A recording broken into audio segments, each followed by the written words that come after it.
All right, tell them. Announce it. Alright. Can everybody hear me? Louder.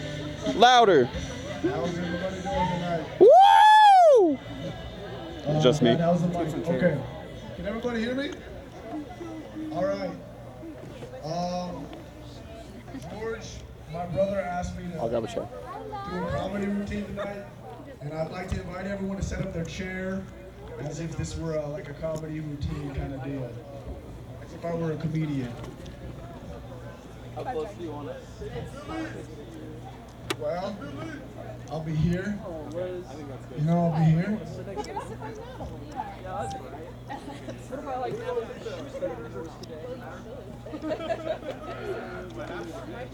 Oh, yeah, you guys can be in front. Yeah, it's your day. I think that's a great idea. Let's go!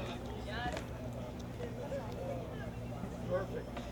This is exactly ready to follow.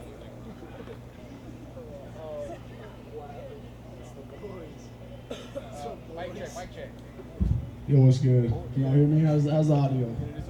Good. Let's all give a round of applause for Eduardo here for bringing his equipment, getting everything set up. Appreciate that a lot. He's great. All right.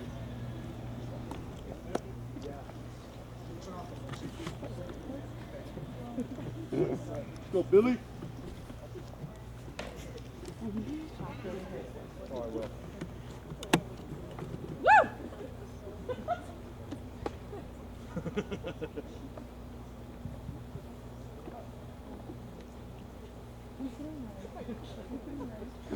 Let's go, Mark. Warming it up for you. I'm up here, big guy.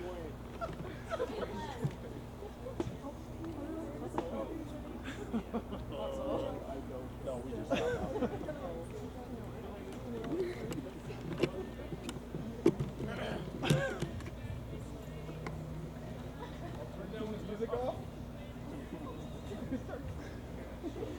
All right. Do you all remember the moment you realized your parents' divorce was actually your fault? I mean, there's the time when you're like 11, your parents have just split, your brothers give you a 301 level lecture on every reason it was your fault. Then you get to high school, you watch Good Will Hunting, Robin Williams convinces you it wasn't your fault. You cry for like 2 hours. Then you hit 20 and realize your brothers were like spot on. You know, yeah, if I were my kid, I also would have left. I feel like I've really begun to understand where my dad's head was at. Just kidding, Dad, I will never forgive you. Where did he go? This is literally what happened last time.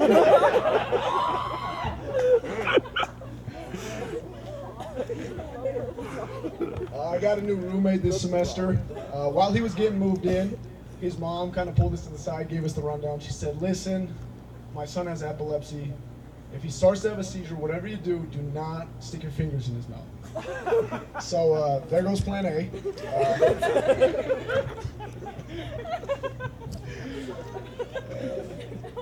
I remember when I was in high school, I was walking down the hallway and I saw this huge sign in the comments. It said, Education Week.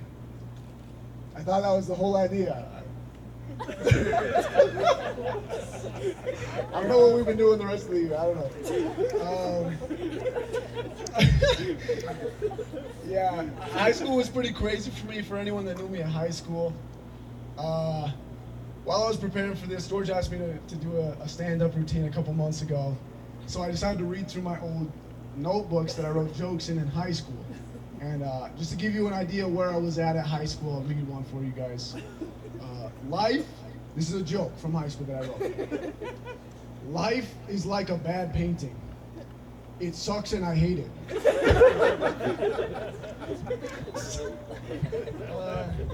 I had a teacher sit us down. She was like super upset. And she sat us down one day. She said, within the next 10 years, 3 of you will have unalived yourselves. I started looking around thinking, who are the other 2?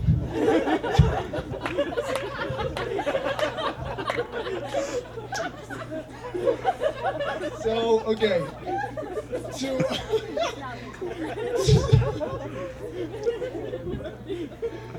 Okay. To the Morgan clan, I apologize for my jokes. I'm gonna lighten it up for the rest of the set. This kind of reminds me of the scene in Up with the wedding, and there's like one half of the family is like super proper, they got the right clothes, they're like clapping, and it cuts to the other side, they're like shooting guns, and they're like screaming, they're wearing cowboy hat. That's kind of what this feels like, except instead of like shooting guns, my side of the family is half belongs in an insane asylum, and the other half is like seeking asylum. Thank you, Tony. They're illegal immigrants. That's that joke. Let's give it up for my asylum seekers out here. Build the wall! All right, and the other half are clinically insane. Okay. Everyone is asking me why I can't keep a woman. Everyone's asking me where my +1 is at tonight. My last girlfriend that was supposed to be here, she broke up with me. She found my LinkedIn. So haven't had much luck with the ladies. But I've been going out on a lot of dates. The first question I usually... Gosh dang it, Mark. I'm supposed to laugh when I say the joke. I've been going out on a lot of dates with a lot of different girls. And the first thing I usually ask is my go-to question. This is a good one. How old were you when your parents split?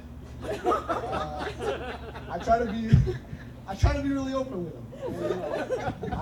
For example, I really try to tell them early on that if the FBI could read my mind, I would get electric chair tomorrow. And they think that's funny. They laugh and they say, "Oh, me too." And then like somewhere around week 2 or 3, that joke is not funny to them anymore.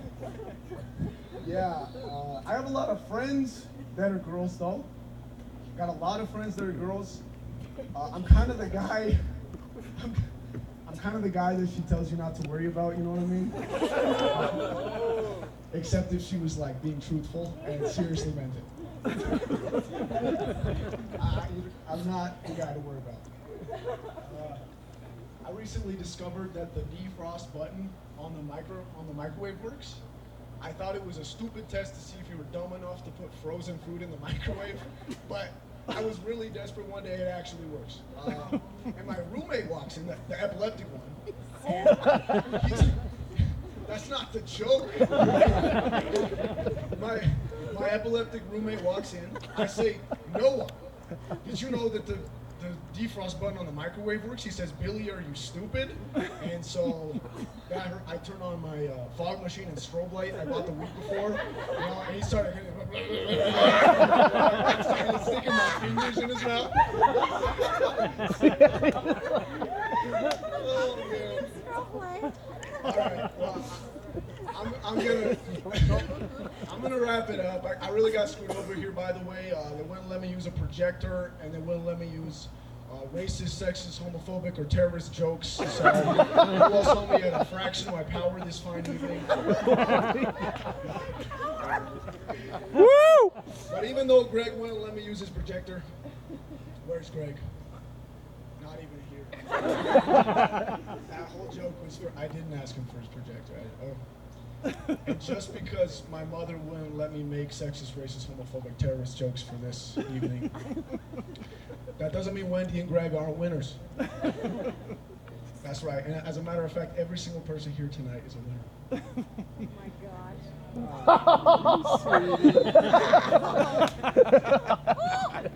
Can we get a close-up on this jokester's face? Oh, yeah, okay.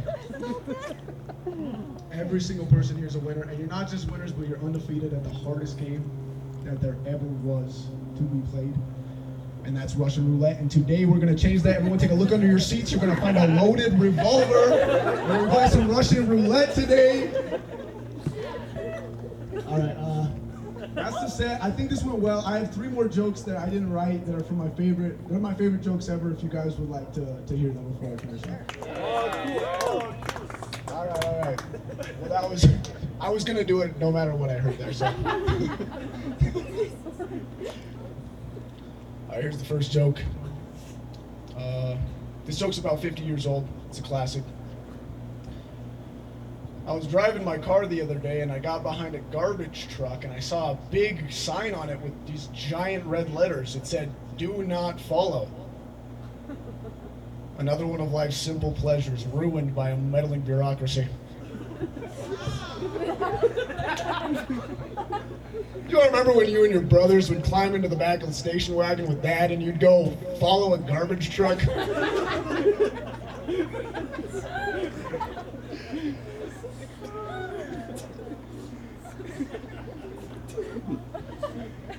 I was at the club the other day, and I saw this girl. I was staring at this girl, and my friend told me, "Hey man, go ask her out on a date. Come on, I know you like her." I said, "No, I don't want to get rejected." He said, "What's the worst that can happen?" "The worst that she can say is no." And I said, "All right, you're right, man." And so I got up the courage. I walked over to her. I said, "Excuse me, I think you're beautiful. I'd love to take you out on a date." And she looked at me up and down and said, "Get away from me, you loser."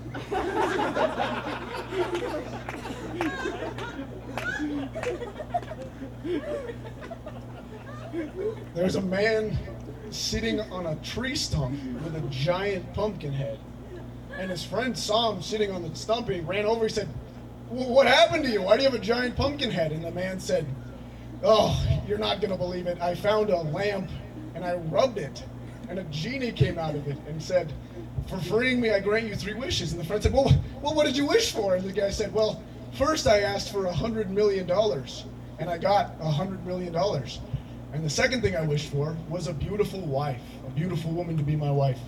And he gave me a beautiful woman to be my wife." And the friend said, "Well, what was the third wish?" And the friend said, "See, that's where I really blew it. I wished for a giant pumpkin head." All right, thank you guys. You've been great. Have a good night.